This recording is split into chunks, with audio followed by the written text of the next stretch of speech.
பெரியோர்களே, தாய்மார்களே, அனைத்து இந்திய அண்ணா திராவிட முன்னேற்ற கழகத்தினுடைய நிர்வாகிகளே, உங்கள் அனைவருக்கும் வணக்கம். நமது வருங்கால தமிழ்நாடு முதலமைச்சர், அண்ணா திராவிட முன்னேற்ற கழகத்துடைய பொதுச் செயலாளர், மக்களை மீட்போம், தமிழகத்தை காப்போம் என்ற ரத யாத்திரையாக வருகிறார்.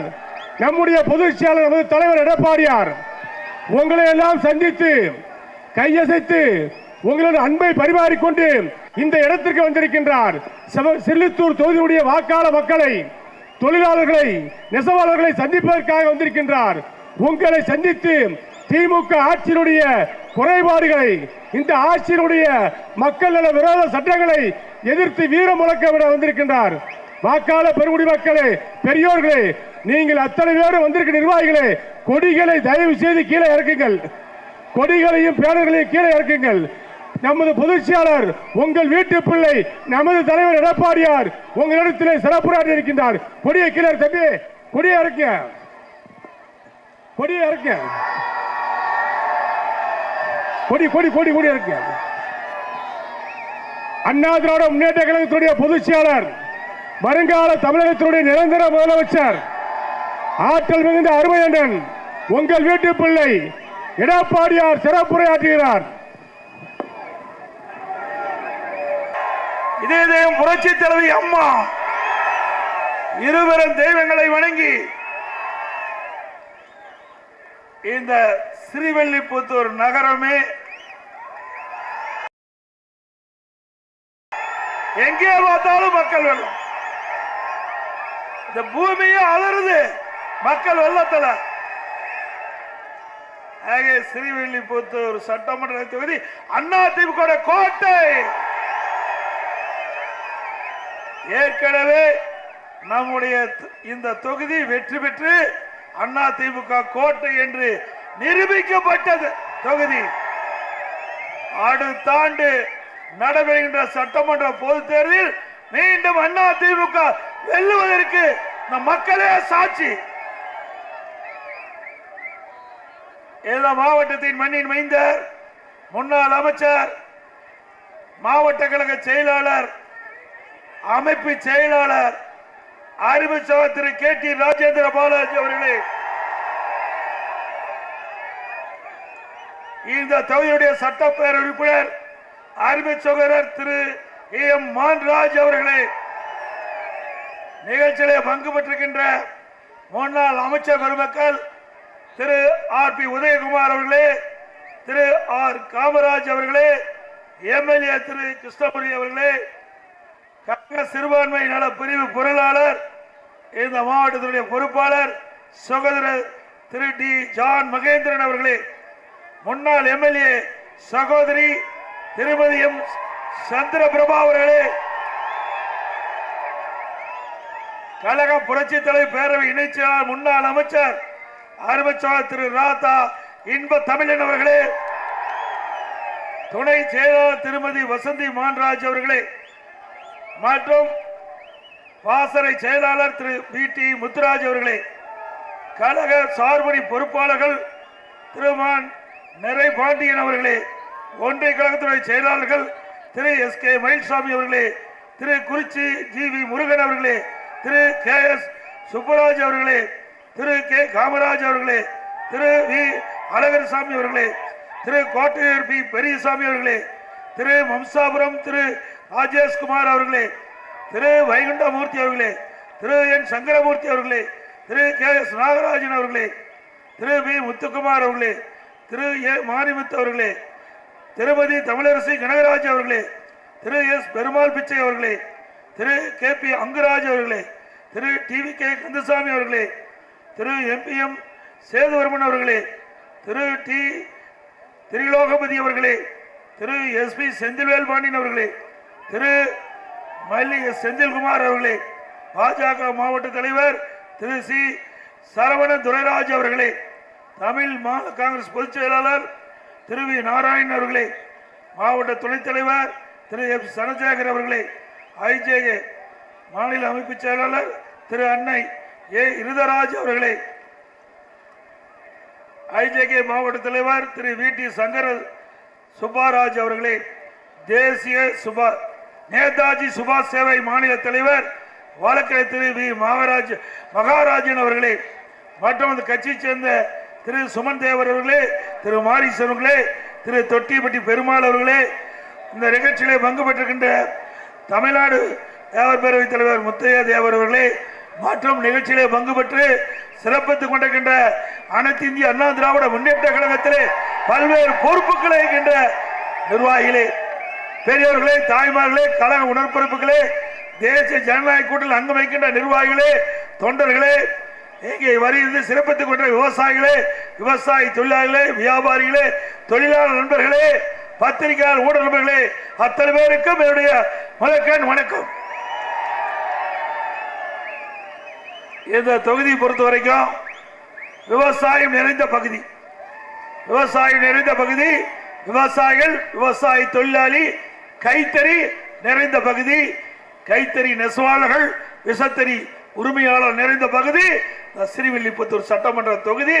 இதில் இருக்கிற மக்களுக்கு தேவையான திட்டங்களை அண்ணா திமுக ஆட்சியிலே நாங்கள் செயல்படுத்தி கொடுத்தோம்.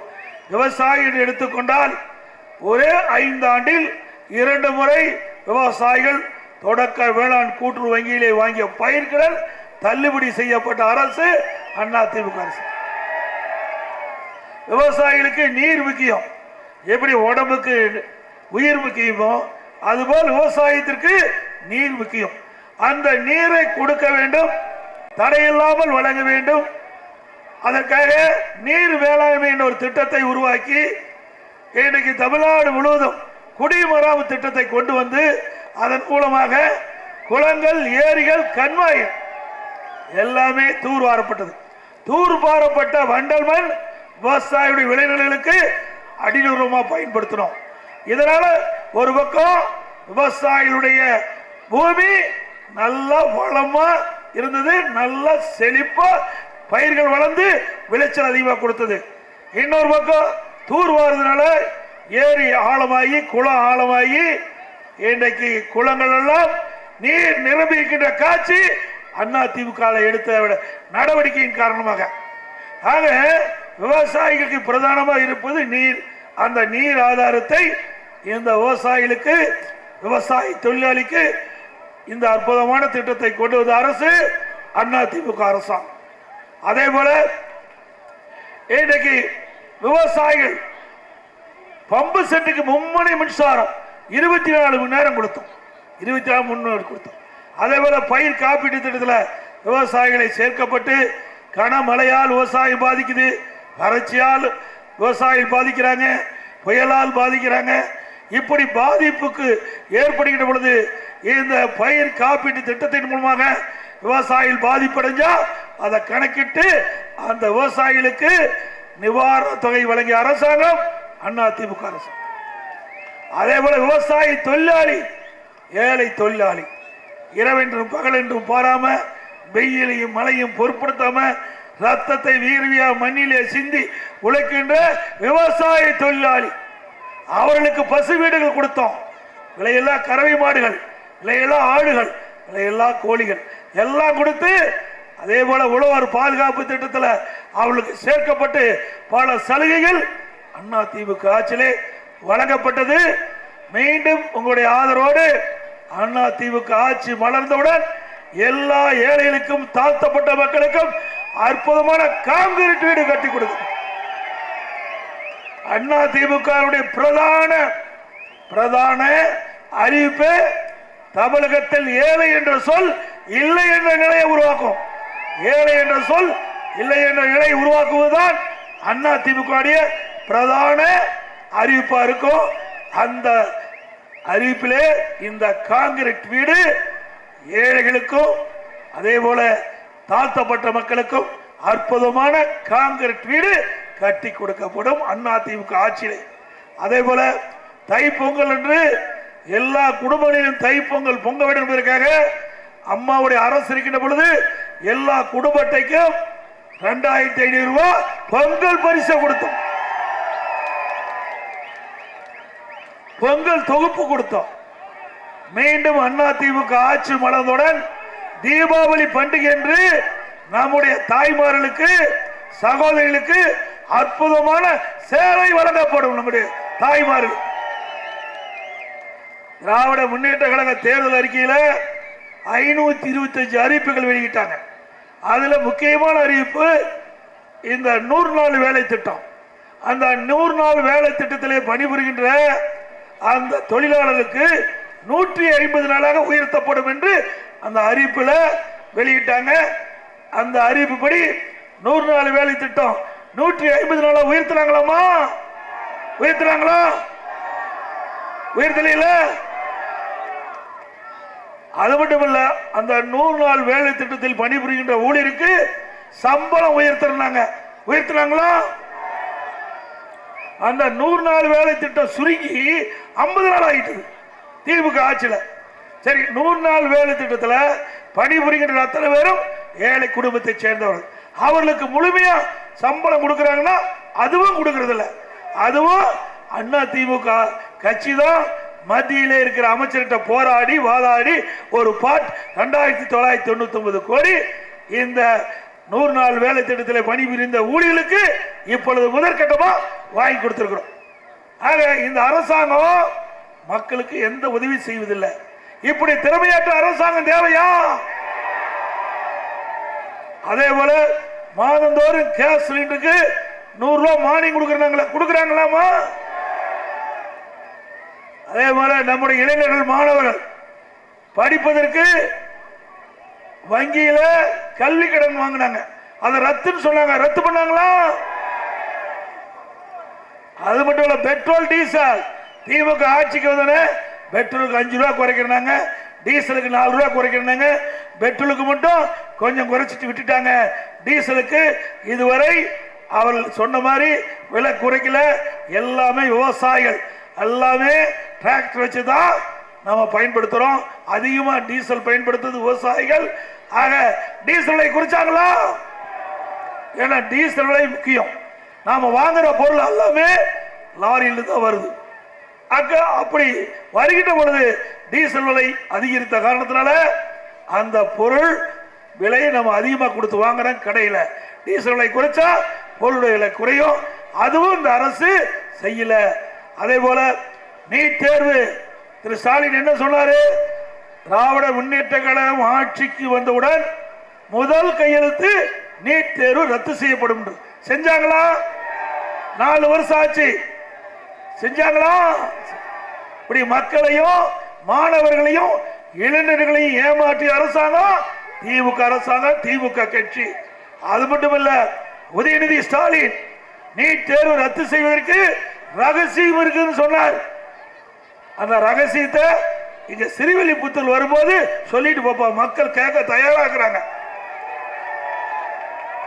அத்தனை பொய் தானே. இப்படி பொய்ய பேசி ஆட்சிக்கு வந்த பிறகு மக்களை வாட்டி வதைக்கின்ற அரசாக இன்றைக்கு விடியா திமுக அரசு இருக்கிறது என்பதை நேரத்தில் சுட்டிக்காட்ட விளைகிறேன்.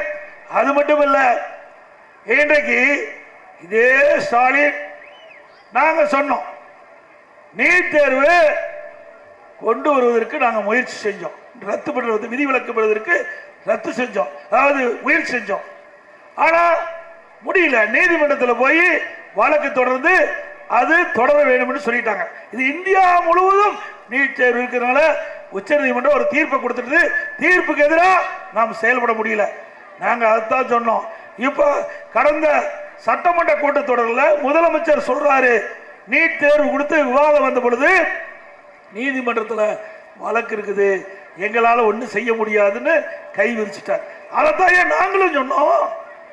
நாங்களும் சொன்னோம் உச்ச நீதிமன்றத்தில் தீர்ப்பு வந்தாச்சு, தீர்ப்புக்கு எதிராக மாநில அரசு செயல்பட முடியாது, அதைத்தானே சொன்னோம். ஆனா அதை மடைமாற்றம் செஞ்சு திசை திருப்பி ஏமாத்தி திமுக ஆட்சிக்கு வந்தா நீட் தேர்வை ரத்து செய்வோம் என்று ஒரு பொய்யை சொல்லி மாணவர்களையும் இளைஞர்களையும் பெற்றோர்களையும் ஏமாற்றி ஆட்சிக்கு வந்த பிறகு அந்தர் பல்டி அடித்த கட்சி திமுக கட்சி, திமுக அரசாங்கம். அதே போல இன்றைக்கு திமுக இன்றைக்கு நலன் காக்கும் ஸ்டாலின், நலன் காக்கும் ஸ்டாலின் அவரையே அவர் பாதுகாக்க முடியல. ஹாஸ்பிட்டல் போய் அட்மிட் ஆயிட்டார். எங்க போய் நாட்டு மக்களை பாதுகாக்கிறது? முதல் திரு ஸ்டாலின் அவர்களே, நீங்க நல்ல உடல் ஆரோக்கியமா இருக்கணும். அப்பதான் உங்களை பத்தி நாங்க பேச முடியும். அப்படித்தானே? அவர் நல்ல ஆயுளோட இருக்கணும், நல்ல மருத்துவ சிகிச்சை பெற்று குணமடைய வேணும். நீங்களே நலம் இல்ல, நலம் காக்கும் ஸ்டாலின் அவருக்கே நலம் இல்லையே, அப்புறம் எப்படி இப்படி தலைப்பு வச்சீங்க? இன்றைக்கு அண்ணா திமுக ஆட்சி இருக்கின்ற பொழுது இதே மக்களுக்கு தேவையான சிகிச்சை அளிக்க வேண்டும் என்பதற்காக தமிழ்நாடு முழுவதும் 2000 அம்மா மினி கிளினிக் கொண்டாந்தோம். 2000 அம்மா மினி கிளினிக் கொண்டு வந்து எல்லா கிராமத்திலிருந்து நகர வரை இந்த மாவட்டத்தில் மட்டும் 68 அம்மா மினி கிளினிக் கொண்டாந்தோம். ஒரு மாவட்டத்தில், அது உங்க திரு ராஜேந்திர பாலாஜி இந்த பகுதிக்கு 68 அம்மா மினி, தமிழ்நாடு முழுவதும் 2000. நல்லா சிந்திச்சு பாருங்க. தமிழ்நாடு முழுவதும் 234 தொகுதி இருக்குது. இந்த 234 தொகுதியில இந்த மாவட்டத்தில் மட்டும், விருதுநகர் மாவட்டத்துக்கு மட்டும் 68 அம்மா மினி கிளினிக்க அவர் கேட்டு பெற்றார். ஏன்னா ஏழை மக்கள் எங்கு நிறைந்திருக்கின்றார்களோ அங்கு ஒரு அம்மா மினி கிளினிக்கை அமைக்கப்பட்டு அதில் ஒரு MBBS டாக்டர், ஒரு செவிலியர், ஒரு மருத்துவ உதவியாளர் நியமிக்கப்பட்டு அந்த பகுதியில் இருக்கிற ஏழை மக்களுக்கு ஏதாவது நோய்வாய்ப்பட்டா அவர்கள் நேரா இந்த அம்மா மினி கிளினிக் சென்று சிகிச்சை பெறலாம். இதுல என்ன தப்பு இருக்குது? இதில் தப்பு இருக்குங்களா? நீங்களே சொல்ல, தப்பு இருக்குதா? இது ஏழைகளுக்கு கொடுக்கின்ற சிகிச்சை தானே. அது கூட பொறுக்க முடியாத இந்த ஸ்டாலின் அரசின் கால் பிடிச்சியோடு இந்த அம்மா மினி கிளினிக் திட்டத்தை ரத்து பண்ணியிருக்கார். நீ ரத்து தான் பண்ண முடியும். அடுத்த ஆண்டு நடைபெறுகின்ற சட்டமன்ற பொதுத் தேர்தலில் இந்த மக்களுடைய பேர் ஆதரவுல அண்ணா திமுக ஆட்சி அமைக்கும். மீண்டும் திமுக அரசு ரத்து செய்த அம்மா மினி கிளினிக் திட்டத்தை தொடரும் அண்ணா திமுக ஆட்சியில். இப்போ 2000 அம்மா மினி கிளினிக் தான் கொண்டு வந்திருக்கிறோம். அடுத்து 4000 அம்மா மினி கிளினிக் கொண்டு வரும். தமிழ்நாடு முழுவதும் 4000 அம்மா மினி கிளினிக் திறந்து எங்கெங்கெல்லாம் ஏழை மக்கள் பாதிக்கிறாங்களோ அங்கெல்லாம் அவர்களுக்கு நல்ல சிகிச்சை அளிக்கக்கூடிய திட்டத்தை அதிமுக அரசு நிறைவேற்றவிடும். இது ஏழைகளுக்காக இருக்கின்ற கட்சி, ஏழைகளுக்காக திட்டத்தை தீட்டி நடைமுறைப்படுத்துகின்ற அரசு அதிமுக அரசாங்கம்.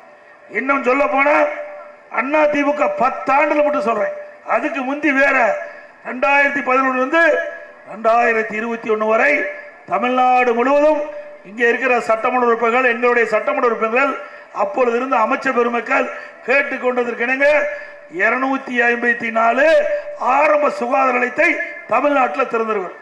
254 ஆரம்ப சுகாதாரம் தமிழ்நாடு மக்களுக்கு திறந்திருக்கிறோம். அவர்களுக்கு அந்த பகுதியில் எப்பொழுதாவது நோய்வாய்ப்பட்டா உடனடியாக ஆரம்ப சுகாதார நிலையத்துக்கு சென்று சிகிச்சை பெறலாம். இதுதான் அதிமுக அரசாங்கனுடைய சாதனை. அது மட்டுமல்ல, ஏற்கனவே இருக்கின்ற ஆரம்ப சுகாதார நிலையம் மேம்படுத்தப்பட்ட, தரம் உயர்த்தப்பட்ட ஆரம்ப சுகாதார நிலையமாக தரம் உயர்த்தினோம். 168 மேம்படுத்தப்பட்ட ஆரம்ப சுகாதார, அது 30 படுக்கை, அதற்கு மருத்துவர்கள் உயர்த்தப்பட்டது. ஆக அங்கே ஏழை மக்களுக்கு, கிராமத்தில் இருக்கின்ற மக்களுக்கு அங்கேயே அற்புதமான சிகிச்சை, படுக்க வசதி சிகிச்சை அளிக்கக்கூடிய அரசாங்கமா அதிமுக அரசாங்கம் இருந்தது.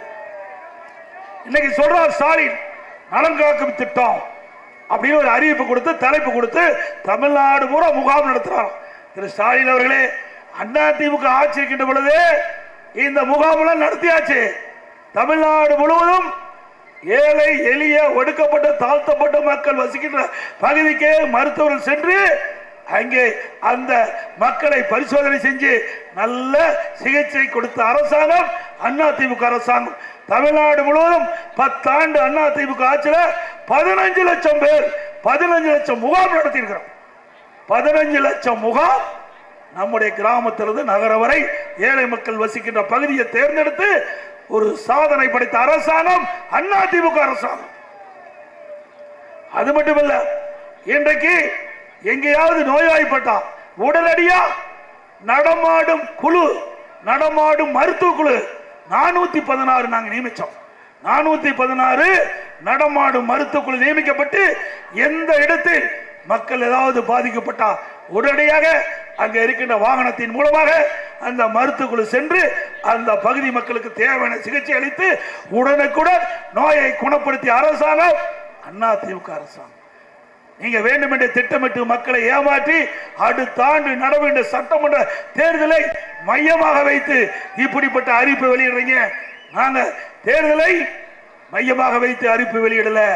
மக்களுக்கு எது தேவை, எதை செய்தால் மக்கள் நலமோடு வளமோடு செழிப்போடு வாழ வேண்டும் என்ற அடிப்படையில் நாங்கள் 15 லட்சம் முகாம் தமிழ்நாடு முழுவதும் நாங்கள் நடத்தி காட்டிய அரசாங்கம் அம்மா அரசாங்கம்.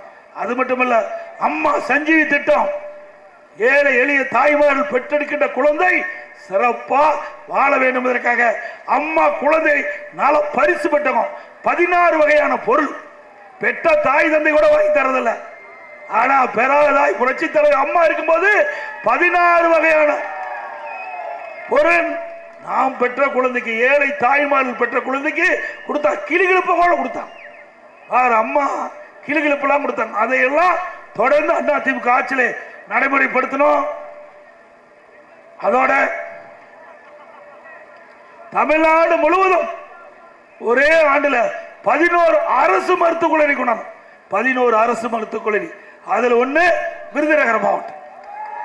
விருதுநகர் மாவட்டத்தில் ஆரம்பிச்சவர் நம்ம ராஜேந்திர பாலாஜி அவர்கள் தொடர்ந்து இடத்துல வற்புறுத்தி இங்க எங்களுக்கு ஒரு மருத்துவக் கல்லூரி மருத்துவமனை வேணும், எங்க பகுதியில் ஏழை மக்கள் நிறைந்த பகுதி, அவர்கள் அற்புதமான சிகிச்சை கிடைக்கும் என்பதற்காக உலகத்தரத்திற்கு ஏற்ற அற்புதமான ஒரு அரசு மருத்துவக் கல்லூரி மருத்துவமனையை கொடுத்த அரசாங்கம் அதிமுக அரசாங்கம். அப்போலோல என்ன சிகிச்சை கிடைக்குதோ அதே சிகிச்சை விருதுநகர் மாவட்டத்தில் உள்ள அரசு மருத்துவக் கல்லூரி மருத்துவமனையில் கிடைக்கிற வாய்ப்பு உருவாக்கணும். அவளும் சரியா இப்ப சிகிச்சை அளிக்கிறது. டாக்டர் இல்ல, செவிலியர் இல்ல, மருத்துவ உதவியாளர் இல்ல, மருந்து மாத்திரை இல்ல. இப்படிப்பட்ட அவலங்களை தொடர வேண்டுமா? அது மட்டுமல்ல, கடலூர்ல ஒரு சளி காய்ச்சலுக்கு போய் அவர் வைத்து அங்க இருக்கிற மருத்துவரை சந்திக்கிறாங்க. அரசு ஆஸ்பத்திரியில் அவர் நாய்க்கடி ஊசி போடுறார். இப்படிப்பட்ட அரசாங்கம் தேவையா? எவ்வளவு மோசமா இருக்குது நிர்வாக கோளாறு. திறமையற்ற முதலமைச்சர் நாட்டை ஆளுகின்ற காரணத்தினால் ஆட்சி தொடரக்கூடாது என்பது மக்களுடைய ஒட்டுமொத்த எண்ணம். அதேபோல இன்றைக்கு அதிமுக ஆட்சியில தாலிக்கு தங்கம் கொடுத்தோம். நம்முடைய ஏழை குடும்பத்தில் பிறந்த பெண்கள் குறித்த காலத்தில் திருமண வயது அடைகின்ற பொழுது திருமணம் தடையில்லாம திருமணம் நடக்க வேண்டும். அதுக்கு பொருளாதாரம் ஒரு முட்டுக்கட்டையா இருந்தது. அதை சரி செய்ய வேண்டும் என்பதற்காக அம்மா 25,000 50,000 திருமண வயது திட்டம்.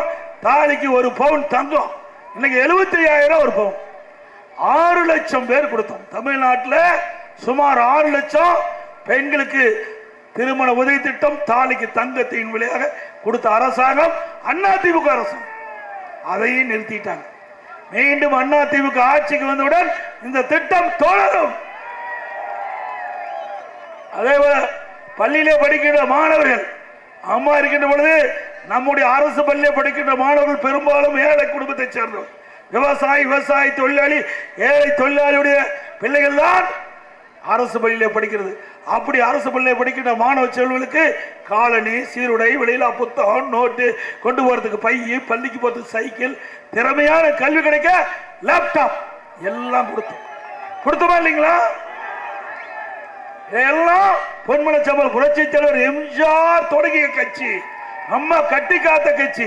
இந்த ஏழை குடும்பத்தில் பிறந்த மாணவ மாணவிக்கு இப்படிப்பட்ட அடிப்படை வசதிகளை செய்து கொடுப்பதன் மூலம் இந்தியாவிலேயே கல்வி கற்பதில் முதல் மாநிலம் தமிழ்நாடு. இன்னைக்கு அந்த லேப்டாப் நிறுத்திட்டாங்க. அந்த லேப்டாப் கொடுப்பத நிறுத்திட்டாங்க. இப்ப ஸ்டாலின் பேசுறார், 20 லட்சம் பேருக்கு கொடுக்கணும். எங்க கொடுப்ப? இன்னும் இருக்கிறது ஒரு 7 மாசம். உனக்கு ஆயிலே 7 மாசம் தான். 7 மாசத்துல எப்படி கொடுக்க முடியும்? அதிமுக ஆட்சி இருக்கிறது 2011 2021 வரைக்கும் 10 ஆண்டுல 52,30,000 மாணவ மாணவிகளுக்கு லேப்டாப் கொடுத்துக்கிறோம். ஒரு லேப்டாப் 12,500 ரூபாய். அதிமுக அரசாங்கம் இந்த திட்டத்திற்கு மட்டும் 7,300 கோடி நிதி ஒதுக்கீடு செஞ்சிருக்கு. ஆக இந்த திட்டத்தை நிறுத்தி அரசாங்கம் தொடர வேண்டுமா? அது மட்டுமல்ல, இன்றைக்கு கிராமப்புற மாணவர்கள் அதிகம் பேர் இருக்கிறாங்க, அரசு பள்ளியில் படிக்கிறார்கள். அவர்கள் மருத்துவராக வேண்டும்.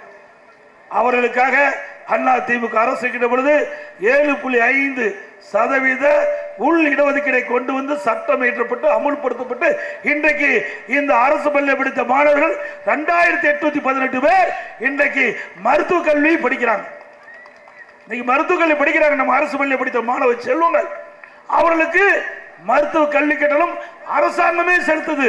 அதிமுக ஆட்சியில் இருக்கும் போது அதை நிறைவேற்றி கொடுத்தோம். ஆக ₹1 செலவு இல்லாம நம்முடைய அரசு பள்ளியை படிக்கின்ற ஏழை எளிய குடும்பத்தை சேர்ந்த மாணவ மாணவிகள் மருத்துவ கல்வி கிடைக்கக்கூடிய வசதியை ஏற்படுத்திய அரசாங்கம் அதிமுக அரசாங்கம். எண்ணி பாருங்க, இத்தனையும் அதிமுக ஆட்சியில் நடந்த திட்டங்கள். நாங்கள் பொய் சொல்லல, மக்களை ஏமாற்றல, செஞ்ச திட்டத்தை சொல்றோம். திமுக ஆட்சியில் நடைபெற்ற அவலங்கள் குளறுபடியில மக்கள்கிட்ட எடுத்து சொல்லும். ஆனா ஸ்டாலினுடைய கட்சி தலைவர்கள், கூட்டணி கட்சி தலைவர் பொங்கி எழுதுறாங்க. உண்மை சொன்னா உங்களுக்கு எரியுது. உண்மை தானே சொல்றோம். இன்ன வரைக்கும் நீங்க பேசுறதா நாங்க மேடை, நீங்க அங்க பேசுறீங்க, நான் இங்க பேசுறேன், அவ்வளவுதான் வித்தியாசம். உண்மைதானே? ஆனா இவர்கள் ஆட்சிக்கு வர வேண்டும். திமுக ஆட்சிக்கு வரும். குடும்பத்திற்கு பதவி வேணும். திமுக குடும்பத்தை பாருங்க. யாரு? திரு ஸ்டாலின் திமுக தலைவர், திரு உதயநிதி ஸ்டாலின் அங்க அவர் வந்து கட்சியில இளநிலை செயலாளர், திருமதி கனிமொழி மகளிர் செயலாளர். முடிஞ்சு போச்சு, அவ்வளவுதான் பதவி. வேற என்ன பதவி இருக்குது? 3 பதவி தான் இருக்குது. 3 பெரிய பதவியும் திமுக குடும்பத்தை சேர்ந்தவர்களே எடுத்துட்டாங்க. இப்படிப்பட்ட கட்சி நாட்டை ஆள வேணுமா? அதே போல அரசு பதவி எடுத்துக்க. மத்தியில ஆட்சிக்கு வந்தாலும் குடும்பத்தை சேர்ந்த ஆட்சி அதிகாரத்தில், மாநிலத்தில் பதவிக்கு வந்தாலும் ஆட்சி அதிகாரத்தில் அந்த குடும்பம் தான் இருக்கணும். இப்ப ஸ்டாலின் முதலமைச்சர், இப்போ உதயநிதி ஸ்டாலின் துணை முதலமைச்சர். இப்படிப்பட்ட ஆட்சி தொடர வேண்டுமா?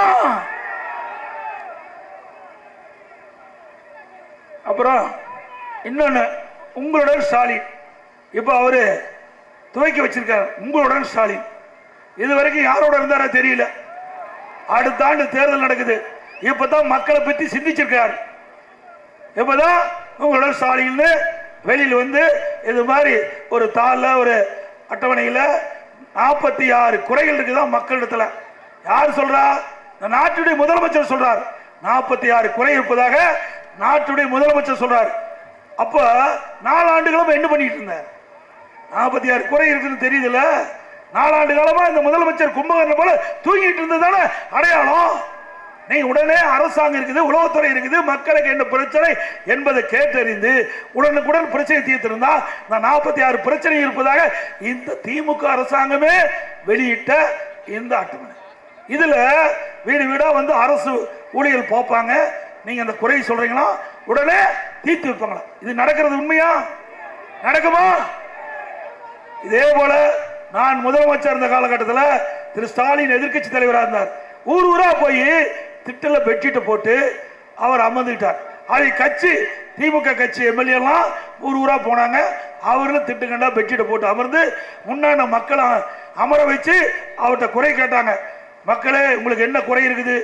இந்த பகுதியில் குறை இருந்தாலும் உங்க சொந்த குறை இருந்தாலும் மனுவா எழுதி நான் கொண்டு வந்த பெட்டியில போடுங்க. பெட்டியை பூட்டி சீலை வச்சு நான் வீட்டுக்கு பத்திரமா எடுத்துட்டு போய் திமுக ஆட்சிக்கு உடனே சீலை உடைச்சு பெட்டியை திறந்து மனுவை எடுத்து படிச்சு பார்த்து தீக்கிறேன்னு சொன்ன முதலமைச்சர் தான் இந்த முதலமைச்சர். குறை தீர்த்தாரா?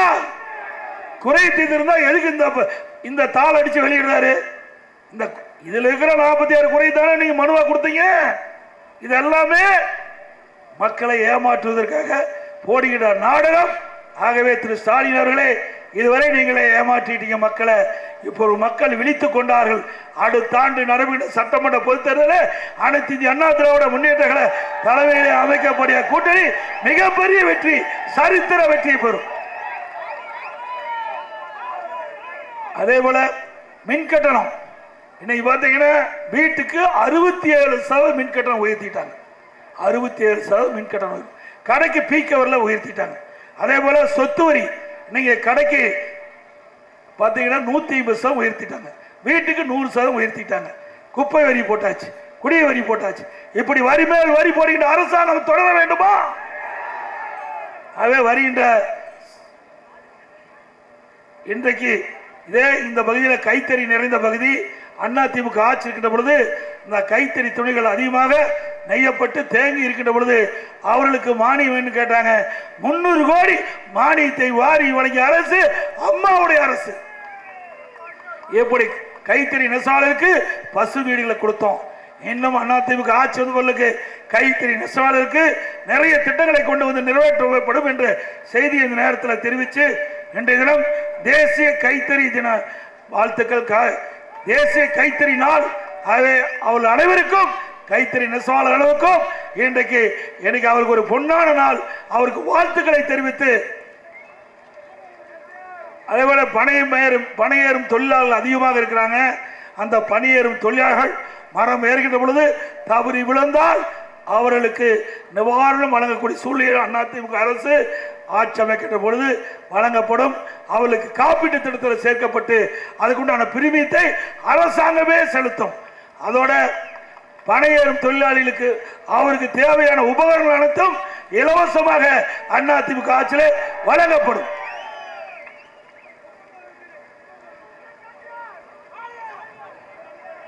மக்களை காப்போம், தமிழகத்தை மீட்போம். மக்களை தமிழகத்தை மக்களை தமிழகத்தை மக்களை தமிழகத்தை ஸ்டாலின் மாடல் அரசு ஃபெயிலியர் மாடல் அரசு. ஸ்டாலின் மாடல் அரசு ஃபெயிலியர் மாடல் அரசு. Bye bye Stalin. நன்றி, வணக்கம்.